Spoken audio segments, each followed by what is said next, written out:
What's up, everybody? Welcome back to the JR Wisdom channel. Thank you all for tuning back in, new and old subscribers. If you're new to this channel or just now viewing the videos, make sure y'all click the subscribe button along with the bell. That way you get all the notifications for all my upcoming content. Hopefully you like something. So today, bright and early, I'm going to be discussing a topic that was requested because I previously did a video on basically 5 things that a man should look for in a wife, or if a woman that he's with is already doing these things, he should wife her immediately. Y'all can watch that video if y'all haven't seen it. The link is in the description of this video. So, like I said, I did this video because a young lady commented on that video, and she says, okay, you have this video and another video, but you don't have anything, geared towards women and what women should be looking for in a man, so to speak, or what are some things that she should be, take notice of if she hasn't been. And I said, I didn't think about it, which I should have. I was like, yeah, I think I'll go ahead and do that one. But I just wanted to put out there, I'm not one to tell a woman who she should or shouldn't be with, or what because everyone has their own taste and flavor or who they want. You can't tell anybody what they should want, but I'm just making this video more so of what I would advise my daughter when she becomes of age, or what I would tell her to look for in a man, or if I interview a man, that is wanting to marry my daughter. This is some things that I would, ask him, and questions I would ask him or look for about him. It's a woman's personal choice at the end of the day, even though, I do vet him, or, things of that nature. Or even if I had a relative sister, I would do the same thing. So, a lot of these issues, many women, when it comes to dating or possible marriage, you get caught up in social media and what society tells you, how a husband should be or how a man should be. But at the end of the day, and this is where a lot of women run into trouble at, is that you don't determine what a real man is or what a real man should be doing for you. This is how a lot of women end up not married, or in, marrying for the wrong reasons, and it falls apart. And another reason why it's so important, for a male's perspective, is many other cultures and religions, they have something like a guardian who looks out for the woman, a relative or whatever, and basically, vets this man out, this potential suitor, and they ask these questions, because they know how a man should be.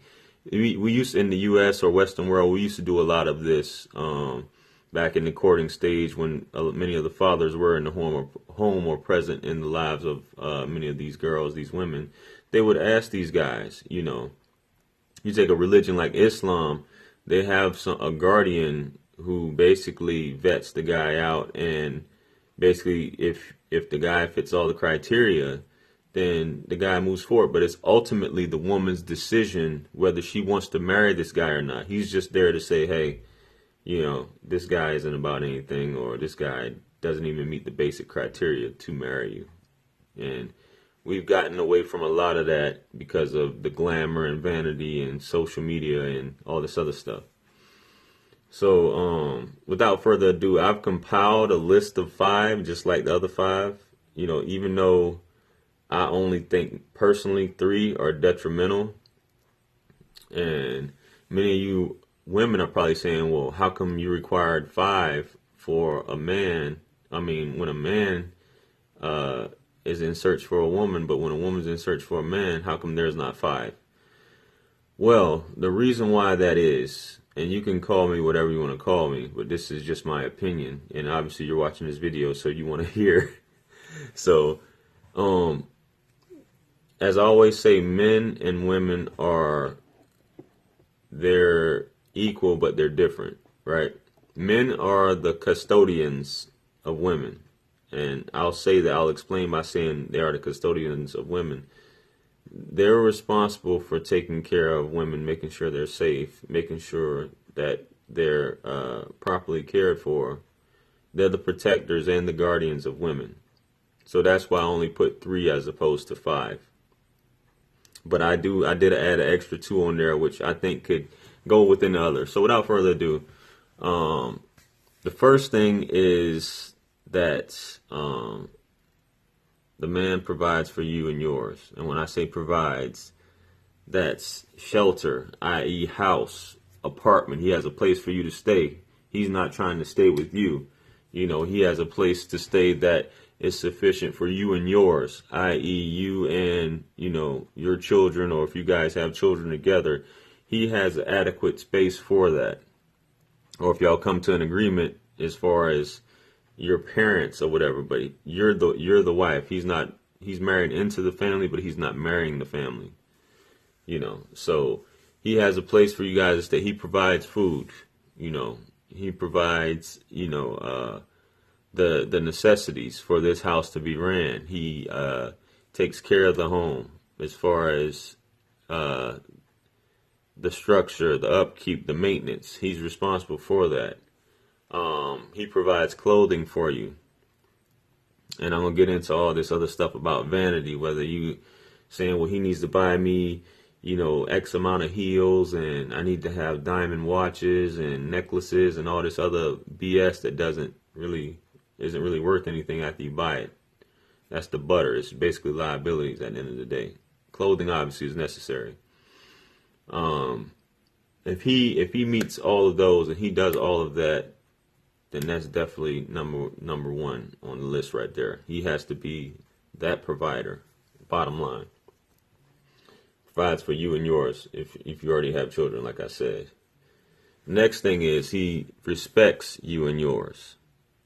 And there's levels, obviously, of, respect. But when I say respect you and yours, he's not verbally abusive, or physically abusive to you. He respects you. He respects your choices. He respects your opinion. And he just respects you as a person. And there's no negotiating with that.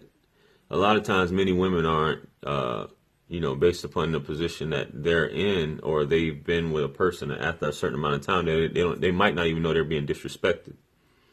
So he respects you, and that means as far as, no outside relationships, having sex with other women, all these things like that. So that's the respect concept, which is number 2. Number 3 is he isn't oppressive or controlling. When I say he's not oppressive or controlling, that means he's not a micromanager telling you everything, that you should be doing, or following you around, snooping, pressing you.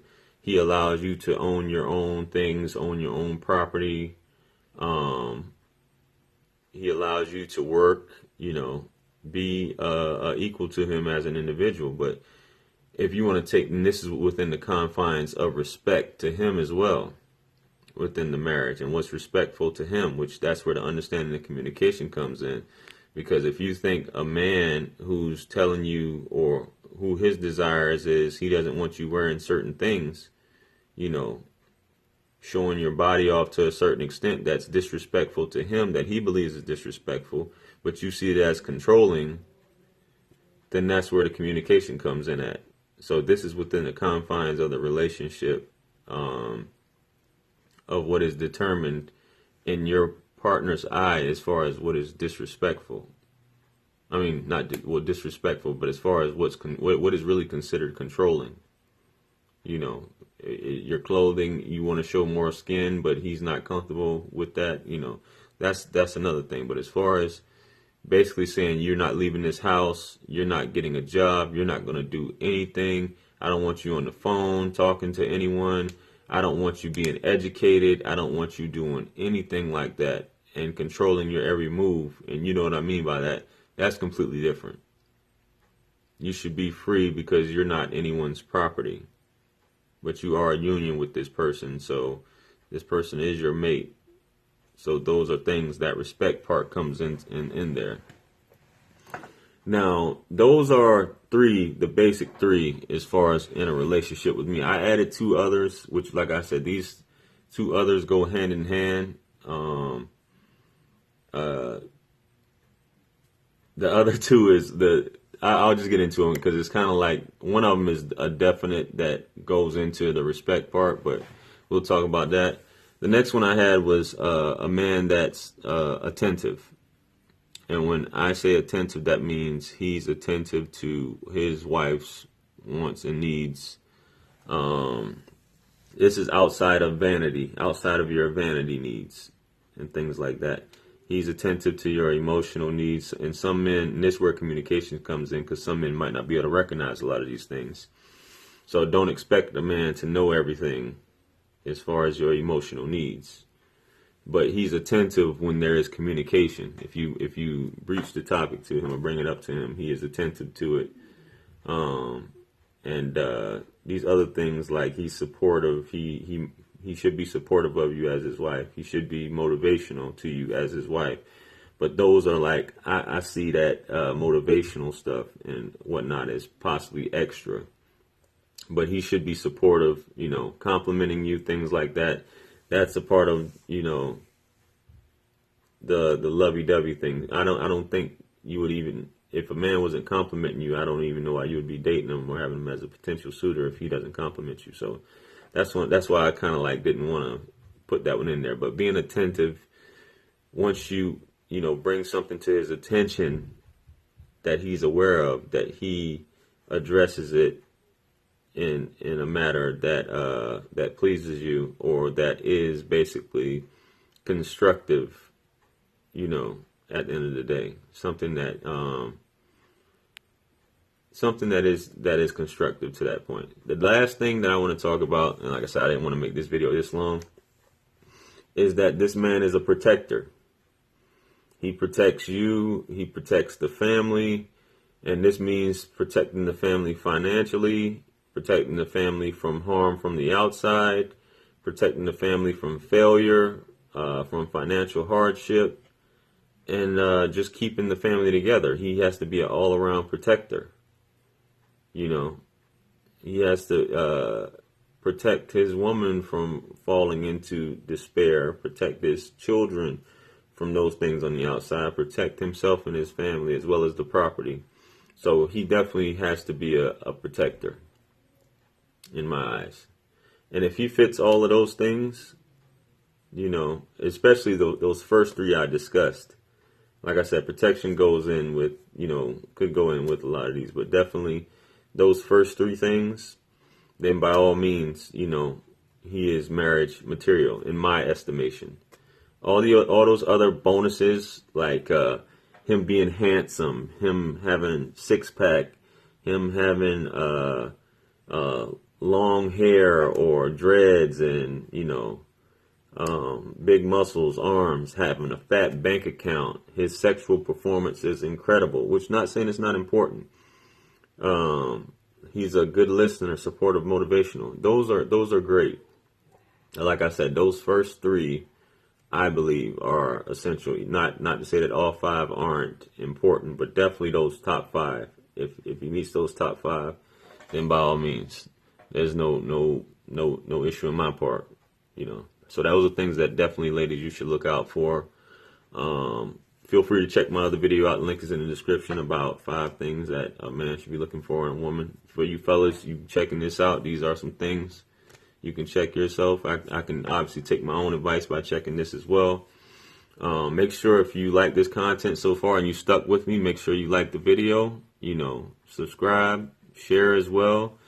Follow me on all social media. The links is in the description. Amazon, check me out on Amazon. The links are in the description.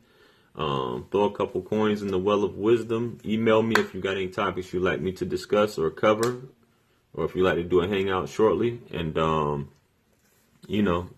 remember, anything lost can be found again except for time wasted. And hope you guys enjoyed the video. And thanks for tuning in. Peace.